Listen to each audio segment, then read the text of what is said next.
Try the whole routine again. Eyes wide open. Take 1. Is my position okay? Yeah, this is good. This is media, and this is media. This is media, and this is media. This is media. This is Media, media, media, media. Unfortunately, also media. And of course, this is media. Right now, we're doing it, you and me. For the next 30 minutes, minus commercial interruptions, we'll talk about who's making our media, how these roles are being rearranged, and who might be looking over our shoulders. We'll talk with a few experts along the way, and we'll talk with a few non-experts. But much of this is going to sound like it's just me, one guy, talking to you. But it's not that simple. This is the product of a television network, a production company, a director, a writer, a media team, a crew. You don't know who we are, you don't know what our motives are, you don't know our agenda. We create, we edit, we curate, we include and exclude, we present a vision. We are media producers, and we're going to try to alter the way you think.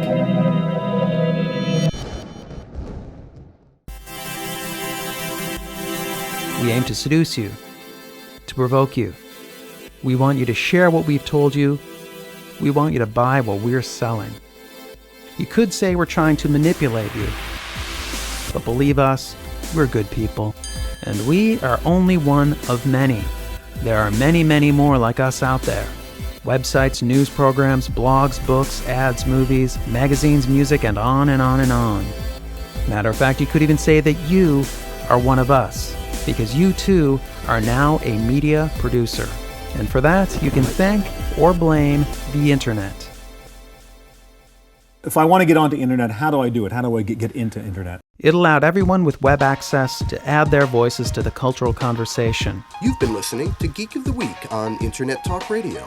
You have joined our ranks. You're not just a viewer, you're a creator. I'm most active probably of all the outlets on my Instagram. Facebook, email. The Facebook will come around eventually. Because you can just go on and find any little niche, like market for whatever your thought process is. Like a 5-year-old kid can make a video and show it to me and I'm like, whoa. If someone were to read what you Google search, that's like reading your diary in a way. A lot of media vendors get a lot of information from you, but without your actual knowledge or without your consent. You can't escape it, and pretty soon it's like,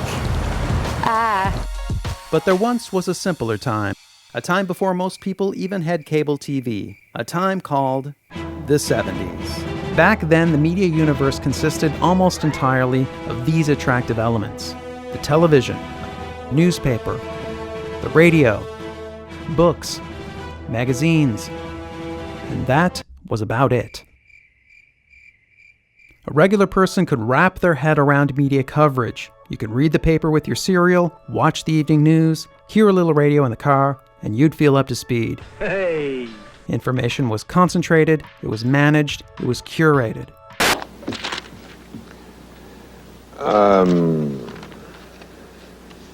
Cable television started to shift. Throughout the 1980s, there were more and more channels, more voices, more opinions, more perspectives. Audiences became addicted to instant coverage and non-stop entertainment. Some channels ran 24 hours a day, which was unheard of. Networks used to go off the air at night. That'll do. Even with the new beast that was cable TV, something was missing. It was hard for a regular person to join the cultural conversation. Information worked mostly in one direction, from them to you. News came from the media makers to the media consumers. It was hard to make your voice heard until the 90s. The web was born, and everything changed. It allows you to simply, what we call net surf, looking for cool stuff. That's what the kids say they're doing. Information could start with you and make its way to them. With an internet connection and an exciting thought, you could get the attention of the world. The early web pioneers thought utopia was just around the corner. We had reached an era of pure democracy and freedom. The time and space constraints of our normal communities are not there. After 20 years of web growth, over 2 billion people were connected and publishing on their own. A huge chunk of the global community had all become producers. This was good. This was really good, right? A perfect storm of information, open access, competing viewpoints, and non-stop activity blew across the land. Even though somewhere in this whirlwind is more news and entertainment than anyone could ever hope for, it's kind of hard to hear anything. It's tricky to know what to trust, what to ignore, and what to think about anything. Strangely, with all that media trying to get your attention, it's easier than ever to tune out.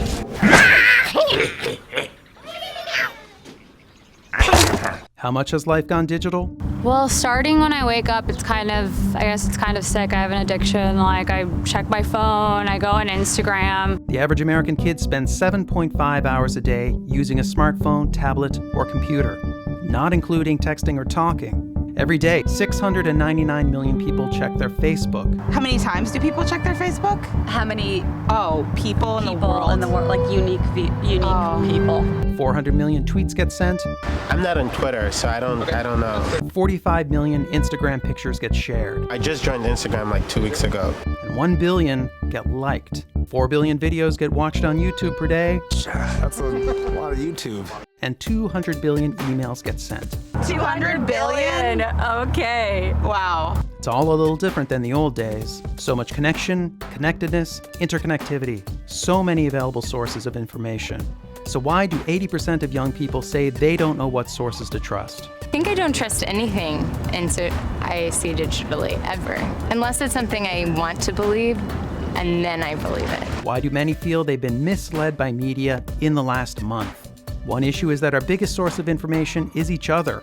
I have certain people on Facebook that I trust what they put online. Almost 3/4 of people under 34 believe themselves to be an important source of information for their friends. But wait, why are we comfortable sharing information if we're unsure of what sources to trust, or where information is coming from?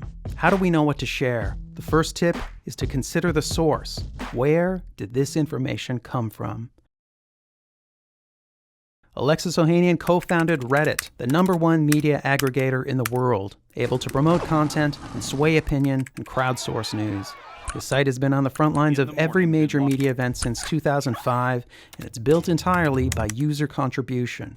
Alexis has learned a lot firsthand about checking sources. Sometimes the speed and unpredictability of Reddit has gotten the site into trouble. Reddit is like the hive mind of the internet. The fact that we can now create media as easily as we can receive it is revolutionary. So this kind of information is fundamentally different because it is no longer just one way. Originally, apparently, there were only 3 major news networks in America. They sort of had monopoly on our attention, on what was news, and they generated it and we consumed it passively. The entire world will stream into our living rooms with the velocity of light. But simply the fact that we now all have 24/7 access to both the world's infinite repository of information, as well as the ability to add to it, is absolutely amazing. And that's this huge shift that's happening, and we're still trying to figure out. Ultimately, I think competition is good, it's healthy.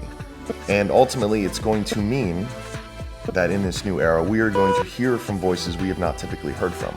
We are going to have access to ideas that were previously disenfranchised. But at freeform sites like Reddit, truth isn't always the winner. 1 in 4 people under 34 say they know they've misled others by posting unverified information. Is this just the price we have to pay for instant media? This is video that just came into us, so this is unedited video. You can see people coming across the finish line there, and there is the explosion 1 and 2. It appears almost as in they're in different places. We'll have to figure that out as we learn more about what happened here. But again, the explosion, the main one there. The FBI put out a couple of suspect photos online and said, hey, if you have any information, let us know. Pretty standard stuff. And very quickly, a subreddit was created to help try and track down the Boston bombers. A number of people started sifting through photos and sort of doing internet sleuthing, trying to figure out who it was to help the FBI. A young man was identified. So a bunch of people saw the photo, thought it looked similar, voted it up. This got picked up by the BuzzFeed reporter who tweeted about it. A bunch of reporters and Perez Hilton retweeted it. And then within a few hours, some random Twitter user claimed that he was listening to a police scanner and that the police had identified this young man by name. And then this got picked up and retweeted and talked about, and more outlets started giving this credibility, and more people started getting excited by it. Unfortunately, it was 100% totally wrong.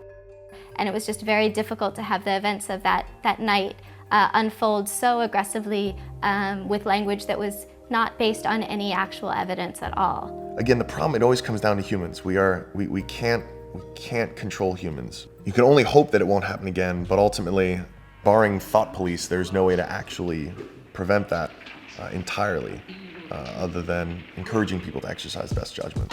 Some people agree with Alexis, and some folks are bothered that false information might spread so quickly, which just makes considering the source of media even more important. This is a tremendous power that we have now because, like I said, we can be on a level playing field with anyone else with an internet connection. But it can also mean really bad ideas spread. I guess we're all Spider-Men and women now. With great power comes great responsibility. We spend a lot of time sharing. We blog, we comment, we upload photos, videos, audio clips, we text each other, we email each other, we post, we tweet, we repost, we retweet. We're all outputting all the time, like factories. What are we actually doing? What does it mean to be a source? I generally tend to post things that already agree with my vision of the world. Let's be more specific. Is climate change real? It's a big issue and a popular one. The perspectives run the gamut. On one side, climate change is a hoax, conjured up by Al Gore and the liberal elite to clamp down on the freedom of big businesses. None of this snake oil science stuff that is based on this global warming, Gore-gate stuff. On the other side, climate change is real, and we are in grave danger. It's not uncommon to see your uncle and your sister arguing their position, both entirely sure that they are right. We hear one thing, we hear another thing, we believe this, but then somebody says the opposite. And we tend to share without a lot of consideration. Every day there's something that you read that's bullshit. You might read that and start to hear something that's not even truthful and start getting these emotions about it and these feelings and these opinions. More than half of young people online aren't always sure about the truth of what they're sharing, though they share it anyway. Whether you think about it or not, whether you use your power wisely or not, whether you know what you're talking about or not, you become a source for other people as soon as you post anything. Maria Popova understands this better than most of us. She started a mailing list about books, art, and life, and inadvertently built an online empire that spans multiple media formats. Her site gets 2 million hits a month, over 365,000 people follow her tweets, and another 300,000 subscribe to her mailing list. That is something that my grandmother in Bulgaria keeps very strict track of. Maintaining what she's built rests on what Maria reads, thinks, likes, and of course, shares with her readers. I do these end-of-year reading lists. A lot of books that I write about are not new books, so they're out of print and sort of you can get used copies. When you go on Amazon like a couple days later, they would be either sold out or people would be black marketing for like $200. And I would also hear from readers saying, oh, thank you for getting so-and-so book completely checked out of the New York Public Library and with a 3-month backlog, or something like that. And it's not to say, oh, look at my influence. It's more of this awareness of, hey, beyond my private experience of a book, it resonates first through the digital world and then trickles down through the physical, the material world, and that's, to me, very powerful. The obsessive desire to share online, often without fully understanding the subject, is something Maria has become very conscious of since becoming a professional source of information. One of the most embarrassing things today is to not have an opinion. People would rather form a quick opinion, which is essentially a superficial impression that masquerades as an opinion, than suffer the embarrassment of saying, I don't really know about this. And then you see people retweeting this little 140-character package because sharing that, the act of sharing that, would make them seem more intelligent or cooler or smarter for having read it, except they didn't actually read it. Information is a currency in an exchange that ultimately has financial gain at its end. And I think it just pays to, no pun intended, to develop a level of critical thinking and understanding what the motive is behind media. After all, the future of digital life is still evolving, as is our newfound role as media source. The key thing is that how do we create media structures that are not designed to feed to existing interests, but to get people interested in things that they didn't know they were interested in until they engage with them, because that is the richness of the sharing economy, that we in theory could share anything. But sometimes it seems we might be sharing more than we bargained for. A friend's images from their personal life were used in sort of like catalogs and online publications. They were using sort of private people's images as stock footage. We take in information, we share information, we're like revolving doors. We're addicted to the flow, it's delicious. But your actions are being tracked, and you need to remember this. When we share stuff and absorb stuff digitally, we're using someone else's tools, or more accurately, a large corporation's tools. And that corporation survives by making money off the people who are doing the sharing and absorbing. How much do you think Google makes off your searching and browsing every year? How much financial money? Man, I couldn't fathom how much money. I'm sure it's a lot. Some studies report that your online behavior is worth up to $5,000 a year to Google. But we don't pay many fees, right? The internet feels free. So what are we paying with if it's not money? We are paying with privacy. Media companies are getting all the information, but if you knew that they were going to use it for another reason, to be more comfortable with your content. And we know that some of our privacy is sacrificed for security reasons. They help us prevent terrorist attacks. But where does that line get crossed? I, sitting at my desk, certainly have the authorities to wiretap anyone, from you or your accountant to a federal judge to even the president if I had a personal email. Cullen Hoback is a documentary filmmaker. He spent 2 years researching our loss of privacy online and what we have done by agreeing to corporate terms and conditions. So when people say, I have nothing to hide, I can just put it all out there. If you have something that you don't want anyone to know, maybe you shouldn't be doing it in the first place. I mean, we all have something to hide. We have to recognize that, privacy is a civil liberty. It's something that's worth fighting for. People before us saw that these things were necessary, and there's a reason that it was built into the Constitution. The people shall be secure in their persons, houses, papers, and effects. So having this dossier that's built on you over an expansive period of time can be very problematic. This data could be very valuable to an employer who's looking to hire someone who maybe doesn't have a rebellious side or sees things the same way they do. So what these companies are doing is combining everything into one massive data set because they want to know you better than you know you. They want to know you super well so they can sell you better. A big majority of people wish there was a better way to stay anonymous online, but it can feel like a lost cause. Privacy sometimes feels like it has been permanently sacrificed. You can't avoid it. It's tracking our movements, it's building digital dossiers. We have become the product. I think we need to move in a direction now where we have control and ownership over our own data sets. Ownership of our data should be considered a right. And we should be able to say, I want to get everything from Google, I want to be able to take it somewhere else if I want, or I want to be able to delete it. I also really think that we should have access to that information. We need to be able to go to Facebook, we need to be able to ask Facebook, I'd like to know how much you have on me. I want every single piece of information. The reality with Facebook is, even if you delete it, Facebook doesn't. They can still see it. It's still stored indefinitely. Doing a privacy change for 350 million users is a really, it's not the type of thing that a lot of companies would do. How do we incorporate privacy into all new technologies? And if it can't be incorporated, then maybe the technology shouldn't exist. We can work to change the privacy structure, or at the very least, we can be aware of what's going on. Our right to privacy exists in a balance with our role as media producers. This is Media, Right Now. I shared thoughts and facts and opinions with you, and it will immediately be your turn to share, to respond, to produce. This film was intended to make you think and feel a certain way. We have provided you with a source of information. Does this source hold up? Do you question me? If you post something about this film, who will see the post? What will a corporation know about you? What will the government think your position is?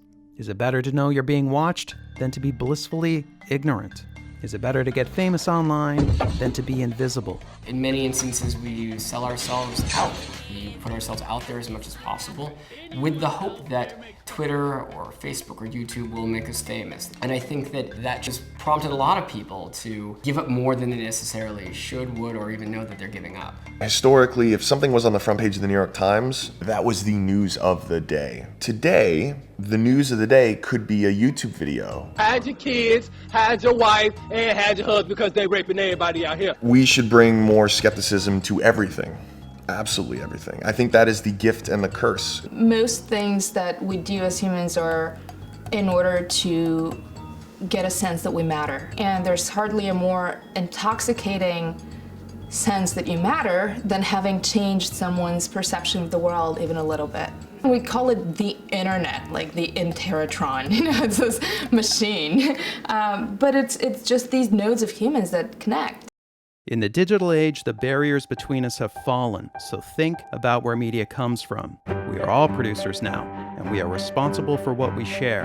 And part of sharing wisely is recognizing the trade-offs. So seriously, keep your eyes open.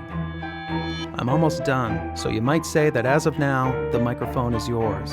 Your turn to talk. The world isn't so big anymore, so when you share something, big things can happen. I'm sitting here in the dark, and it seems like I'm alone, but I'm not alone at all. I'm surrounded by my crew, and then digitally, I'm in the company of millions of people watching. It feels like this is private, between us, but it isn't. So did you learn anything? Do you know more now? Do you trust me?